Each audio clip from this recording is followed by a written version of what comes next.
මේ මම බිල ගන්න ඈ බිල්ල කියලා නෑ බං මම බිල ගෙවන්නම්. බෑ මම ගෙවන්නම් බං නෑ බං මම බිල ගෙවන්නම්. මේ උඹලා මෙතෙන්ට එක්කන් ආවේ මමනේ මම ගෙවන්නම් බිල පිස්සුද බං මම ගෙවන්නම් බිල.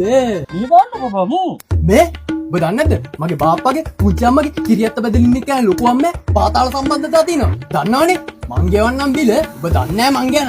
සම්බන්ධතා නෙවෙයි අපෙත් තියෙන හොඳ සම්බන්ධතා. අපේ තාත්තා තමයි මේ පාදුරුකේ උකස් කඩේ කරන්නේ නේද බං? මේ නිකන් කියලා නේ මම ගෙවන්නේ බිල. මම ගෙවන්නේ නෑ මම ගෙවන්නේ. ඔබ දන්නවනේ අපේ බාප්පා කවුද කියලා? බාප්පා කවුරු නම් මට වැඩක් නෑ මම ගෙවන්නේ බිල. බබා මූ බාන්නෝ මේ මම ගෙවන්නේ නෑ මම නවත්ත ගන්න. ඔකට රණ්ඩු වෙන්න ඕනේ නෑනේ. මොකටද අනේ මරාගන්නේ?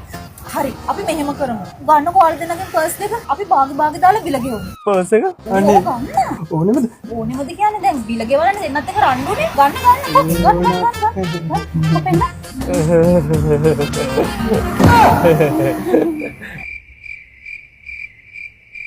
ඔයාගෙත් පෙන්නන්නකෝ. මේ යසයි. අතේ සතයක්වත් නැතුවද බිල ගෙවන්න රණ්ඩුනේ? ෂෝ ප්‍රබුපෑම. මං ගෙවන්නම් බිල් එක. විවිලයි බං ඔබේ අතේ සතයක්වත් නැහැනේ. උඹේ පර්ස් එකෙත් එහෙමනේ බං. සතයක්වත් තියෙනවා බලහන්කෝ. හරි දැන් ඉතින් කවන්නේ කොහොම හරි බිල ගෙවෙනවනේ.